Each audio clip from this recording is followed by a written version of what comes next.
In mission together we all join our hands. In mission together throughout many lands. With our hearts united, our voices we raise.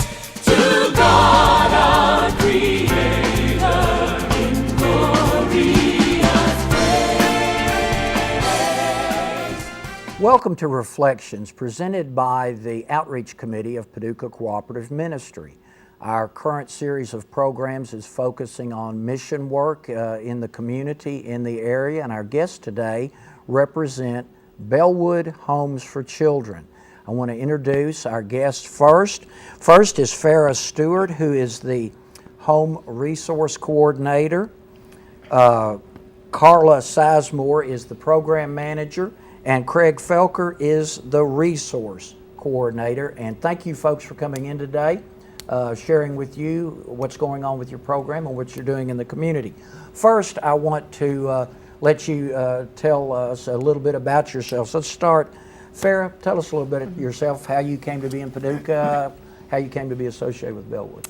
Well, I am actually a native of Paducah. My family has always owned a business here locally, so I've always been a huge Paducah supporter. I graduated from Murray State University with a degree in psychology and social work.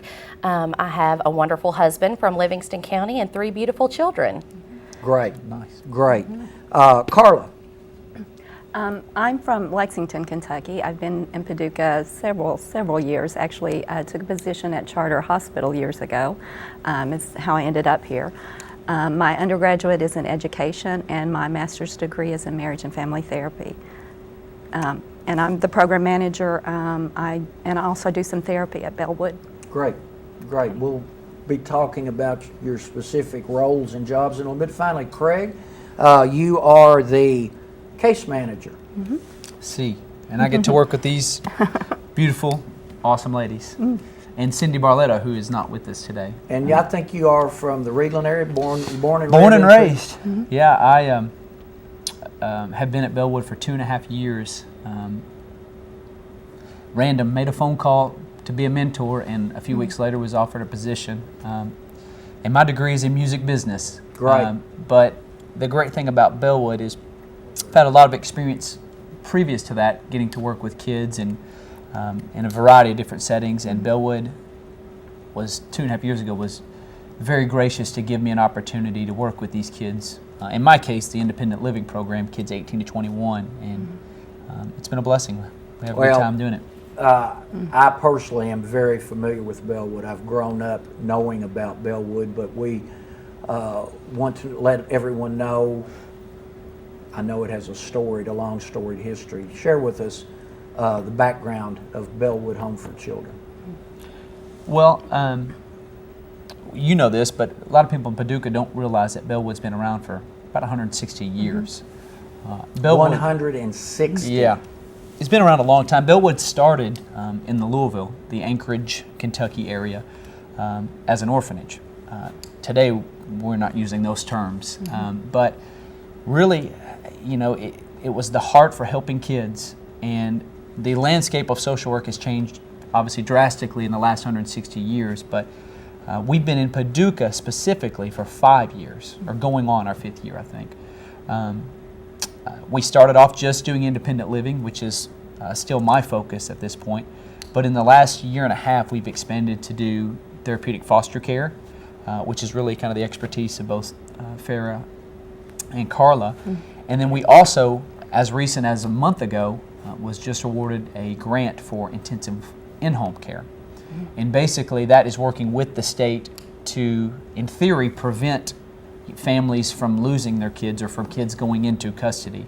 So it's intensive in-home work, trying to help families get their issues, whatever they may be, resolved so that kids don't end up in the system, Right. which is a great service. So, you know, now in Paducah, we're offering so much more than we did 5 years ago. And Okay, we've got so much to talk about. Does the basic structure of Bellewood outside of Paducah, is their mission to serve kids the same as Paducah's program, or is the Anchorage, the home site, does that continue to be similar to Paducah, or is that still different? The orphanage term is what it starts. Is that still Sure. what it does? Well, we do have a residential, and I've interrupted. No, that's good. we do have I just have to say I'm so excited to be part of Bellewood. There's such a sense of gratitude with this agency and giving back to the community, and also seeing what the community has given to us. It is such a blessing to be here. The Louisville office, there is they have the same, of course, mission, the Anchorage, Louisville. Also, we have offices in Bowling Green and Owensboro. We have a residential program out of town. We have one in Bowling Green. We have a transitional living program as well. We do, depending on where we're at in the state, because there are offices in literally, I think, 8 different cities now. There are different programs for each. We offer mainly independent living, therapeutic foster care, and intensive in-home. But the residential is kind of where it started. But Exactly. what I'm saying is, now what was once called an orphanage is now called Correct. residential Residential. care. And Exactly. does Bellewood in the Anchorage area still have residential? So they still offer that service. And what we're going to get into during this program is what you folks do in Paducah is not that. That's where we're going to go. And that's I'm glad you said that, because that's a big misconception all three of us see. They see Bellewood Homes for Children, and somebody might think, well, where do you put the kids? And, Right. in Bowling Green there is a residential site on campus where there's staff there and they're living in, an actual residential dorm type facility. And these are kids that have been removed from homes Correct. by the state. Correct. Yes. Okay.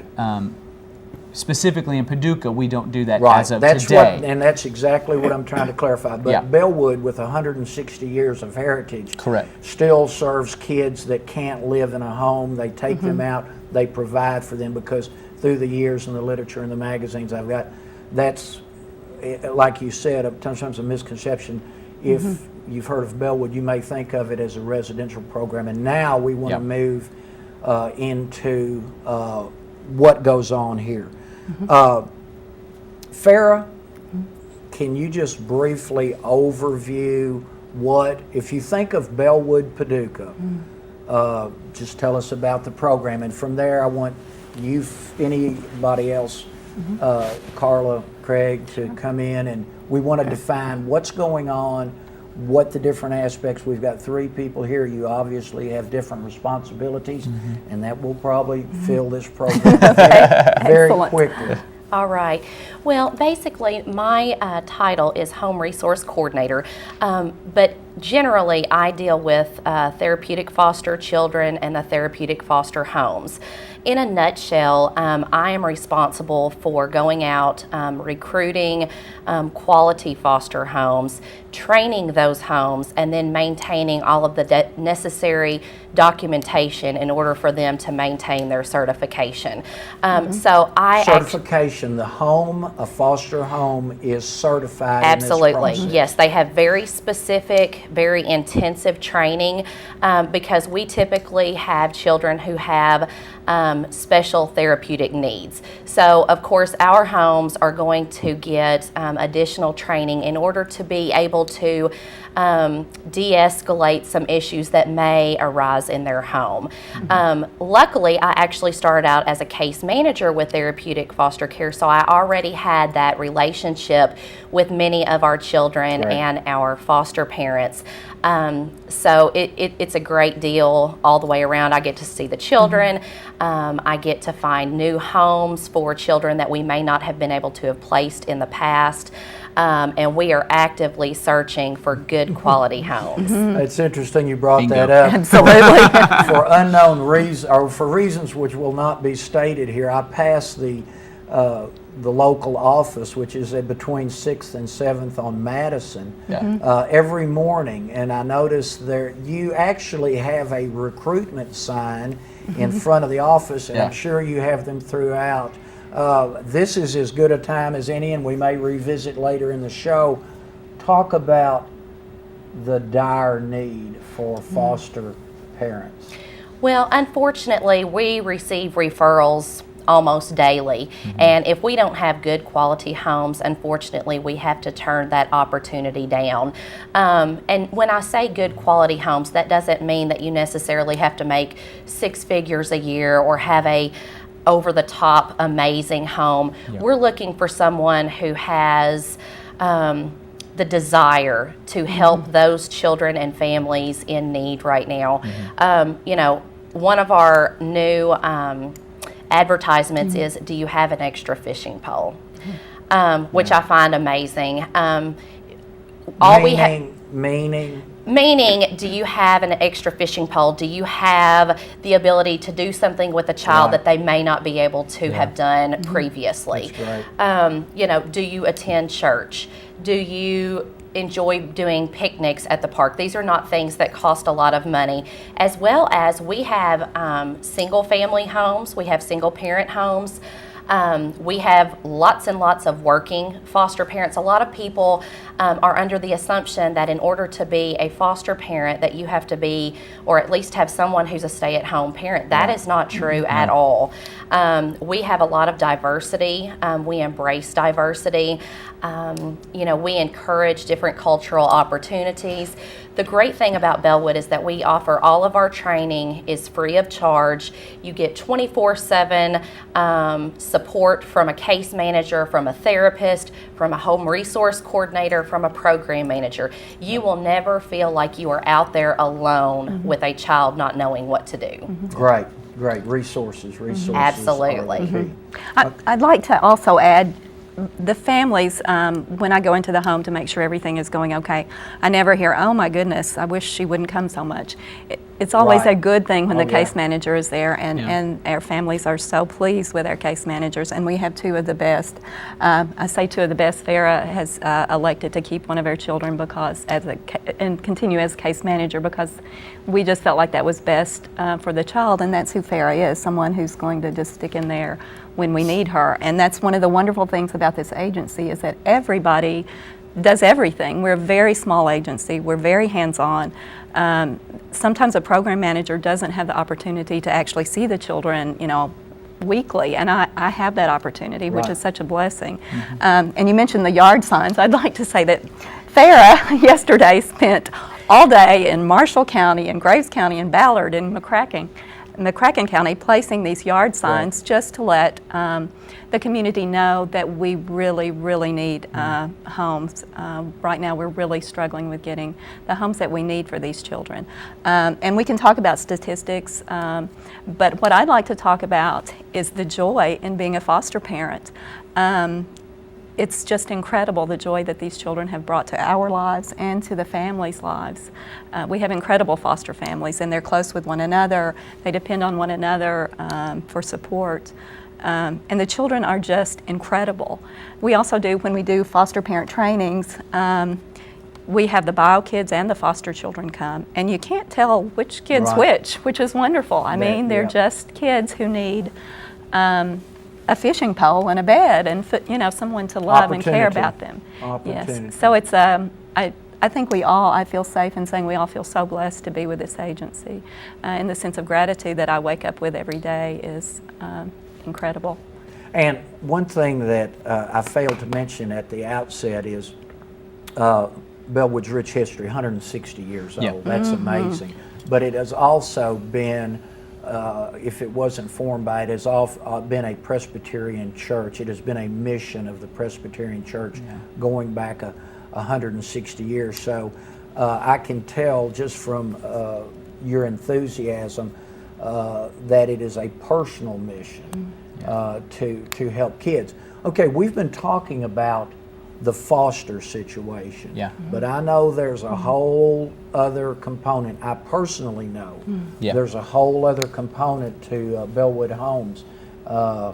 We certainly hope that somebody will see this program and say, you know, I've thought about being, and I think, would you say, I don't want to suggest something that's out of line, that people feel called to being involved as a foster parent? I mean, they really do, but hopefully somebody will feel that by your sharing this. Well, and statistics show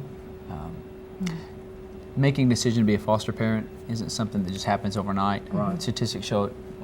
I've seen statistics that say it's a 2-year decision. And one of the things to clarify, you talk about the history of Bellewood and starting out as a residential service or an orphanage back then. Therapeutic foster care is the step, part of that progression. Instead of residential here, what we do is literally take these kids who have been removed and place them into loving homes with the mission, Bellewood's mission, reflecting Christ's love.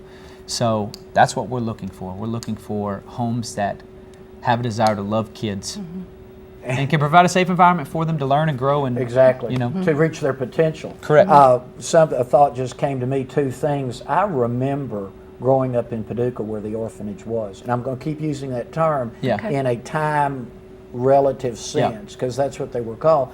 And then one of the most popular musicals of all times based on the comic strip comes out, and when you think of the musical Annie, you see the little waif children with buckets scrubbing the floor. So just the residential program has, and the misclassification or identification of the orphanage has changed radically, the residential. But we're talking here about foster care in this area. And we will continue to say, if someone sees this and is interested, we will have information at the end in the program of how to contact you and so forth. And you need good foster parents all the time. Correct? Absolutely. Absolutely. The one thing we can never have enough of is good foster families. And I'm going to tell you something that we're not going to go there now with, but it would be an interesting conversation about, sadly, why the need is there. Yeah. And we would be sitting here for an hour and a half. It doesn't matter. Correct. But the need for good foster parents is there. Okay. We may revisit foster parents here, but I know there's another part of Bellewood because I've personally been involved with it, and I think it is one of the, the reason it exists is not known to many people. Yeah. And then how incredibly important it is has been driven home to me personally. Let's talk a little bit about that program. Identify it because we want to keep our apples and oranges separate here. We've been talking about foster living where somebody feels called to take a child, make them feel safe and loved and warm, give them direction. Now, the other element of Bellewood is independent living. And quite frankly, until 2.5 years ago, I didn't know anything about it. But it's where I work. I work with kids 18 to 21. Why 18? Well, the state is responsible. Say a kid is removed from their home, whether it be because most of the time neglect or bad parenting, sometimes because of their own decisions, maybe they're out of control, whatever. The state is responsible until they're at the age of 18. Okay? Sometimes that ends early, sometimes things go well, parents get kids back. But if they're in the state's custody at the age of 18, they have the choice, their choice, to recommit and continue into a program like independent living, which is what I do. Or go out on their own. That's okay, they go. But the thing that struck me and I didn't know was a kid at age 18 will no longer be under the care of the state, right? Yep. That's law. Well, unless they decide to recommit, the state is no longer responsible. It's not. There's no entitlement anymore. And I learned so much from doing these reflection programs. When you say, for whatever reason, a child is removed from the home, and is it still called a ward of the state? Is that an old term? What we use in state's custody, but essentially... That's ward of the state. I mean, that's in state's essentially custody. the same. What are their options? They could go into foster care that you've spoken about. Yeah. Would the state place them in a residential facility like Anchorage facility of Bellewood Homes? But are there many? There's not many options for a kid for whatever reason that's removed, is there? And depending on their level of care, they might need to go to residential. And that's one of the things about being a child in foster care. You don't have many choices. One of the incredible things about the independent living program is this gives children, young adults, choices. Yeah. So when they choose to recommit and enter into this program, and I'll let Craig talk more about the independent living program, because it's an incredible program and an incredible opportunity for children, for young adults. And if you can tell him exactly, what goes on and what we provide. Let me get a clarification, because as I sit in the host chair, things come up, and I wonder if the people watching the program wonder it too. The word recommit at age 18, is that what they recommit to is the independent living program? Is that basically their option? They can opt into that, or they go on their own and live as best they can? Well, when a child turns 18 who's in state's custody, when we say recommit, they have the ability to stay in state's custody. Okay. Which is a requirement in order to come into my Okay, that's what I want to clarify. They are still in state's custody when you take them. Correct. In the transitional living program. Yeah. When a child or young adult makes that decision, it's a great decision because they're going to get a medical card. So they're going to have health insurance. Okay. They're going to be able to come into a program like ours where we're going to put them up in an apartment, pay for their utilities, in exchange for them going to school and working. That's the two main components here. They have to maintain a 2.0 towards a secondary education. And I bet for some of these kids that's a challenge. When you come out of a troublesome background, I bet education in the setting they leave when they come under state care, I bet education in some of those settings has not been a priority. You know, a lot of the times, things that people don't know, kids who turn 18, a lot of the times the state will not allow them to obtain a driver's license. A lot of the times they will not have been allowed to have a bank account.